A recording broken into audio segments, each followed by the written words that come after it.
Hey guys, welcome back to my channel. Today's video is going to be all about products in my makeup collection that I feel like I got my money's worth out of. I recently saw this video done by Samantha March and I thought it was a brilliant idea, super fun, so I am filming it for you today. If you didn't catch my video last Monday, I filmed the reverse of this, so makeup in my collection that I feel like I have not gotten my money's worth out of.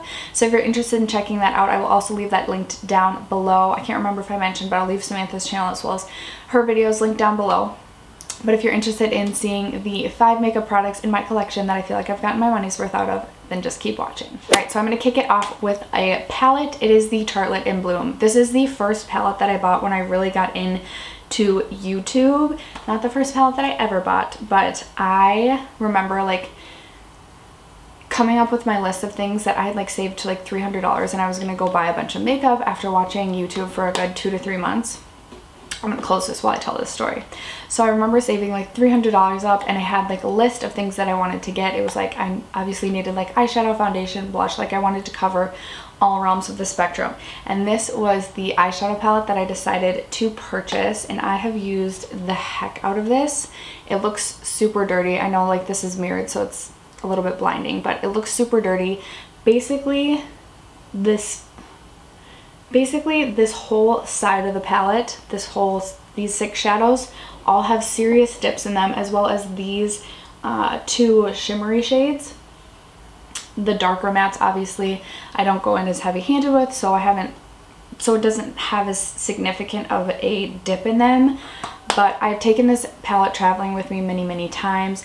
I use this so much. I think this was like $45, and this is definitely one that if it were to go missing or if I were to drop and shatter it, I would be heartbroken, obviously. But I would feel like I got my money's worth out of the product. So this is the first item that I have to share with you guys today. Next up, I actually have a concealer. This is currently in my Rolling Project 10 pan. I'll try and leave that linked below if I remember. But this is the Too Faced Born This Way concealer. And I've pretty much exclusively been using this concealer since January of this year, maybe even December of 2017, and I just feel like this is the concealer that keeps on going and going and going and going. I finally took the stopper out of this a couple days ago, so I'm getting to the very end of this, but seriously, like, this isn't my favorite concealer. It's not a bad concealer, I just prefer other concealers over this, but I'm trying to get better about actually using things up before I start new ones. So I've been wanting to use this up before I open up any of my other concealers, and this just won't quit. Like, I just want to be done with this, but there's just like every day I'm like, okay, maybe today's gonna be the day, and then I'm like, nope, I probably still have at least a couple weeks left. So I believe this cost me $28, and I probably got it during the Sephora VIB sale, but even if I paid full price for this like I've gotten so much. I've gotten probably double that use out of this. So if you guys are looking for a concealer that you're gonna basically be able to use for 6 months to, I don't know, maybe even a year, check this guy out. Next up, I have some eyeshadow singles to talk about. These are the Urban Decay single shadows. I have mine in Toasted as well as Chopper. I'll open these guys up for you. So Toasted, I have hit pretty significant pan on it, as you can see, and then Chopper I haven't. I think this is my second Chopper, but these I used to use so much when I was in college, and these last forever and ever and ever. So I think that even if I can't remember what I paid for these because it was so long ago, probably 20 bucks each for these, but I've used them so many times that I definitely feel like I got my $20 worth out of them. I definitely don't reach for these as much as I used to.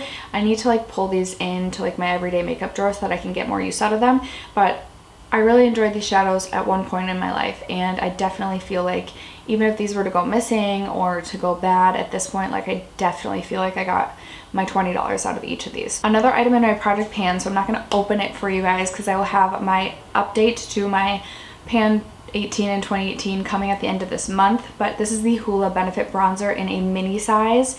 Again, I have pretty much exclusively been using this bronzer since the beginning of the year when I started this project, and even a little bit last year. So this cost me $15, and I've gotten so much use out of it. This has taught me that like if I can purchase a product in a mini size, I'm definitely purchasing the mini over the full size, because powder products like bronzer, blush, and highlight, you use so little of it, like it takes so long to go through that, like I don't know, I have like a fear of running out of product, and I just need to like get over that. So this is another one of my collection that I definitely feel like I got my money's worth out of. All right, and then the final product that I have to talk about is another palette. This is another one of the first palettes that was in my collection, and this is the Pretty Fun and Fearless Ciate London palette in collaboration with Chloe Morello, round 1. I actually did purchase round, like her second collab too, but I haven't really even dug into that. That's one that just kind of like got lost in the scheme of things during my Sephora VIB haul last year. I need to pull that out. Anyway, this is another one that my daughter got into, so it looks like exceptionally messy because there's a couple of shades that have digs in them, but I've gotten so much use out of like almost all these shades except for probably this bluish one in the corner, and then also this like gray brown. I actually really enjoy cool tone colors on these, so I like that this palette has some cool tones in it. And this was just like a really fun palette for me to play with when I first purchased it November 2016. So I've had this in my collection probably a good year and a half now, but I've definitely gotten some good use out of it. I haven't used this in a little bit, so I need to pull this back out because again, I used to love this palette. I can't remember the exact price that I paid for this, maybe $42 for the set. It came with some other things, like a mascara and I think a liquid lipstick, but this is one again that like I definitely feel like I got $42 worth out of this one. So after that, you guys, that is going to conclude all of the items that I have to share with you guys today about makeup in my collection that I feel like I have gotten my money's worth out of. I did mention in my previous video that I actually do have a longer list of items, but I wanted to keep the video kind of short. So if you guys like this, let me know in the comment box below and I can definitely do a round 2. But let me know what products you have in your collection that you feel like you've gotten your money's worth out of, or products that you feel like you haven't. If you haven't already subscribed to my channel, don't forget to do so before you go, and I'll see you guys in my next video. Bye!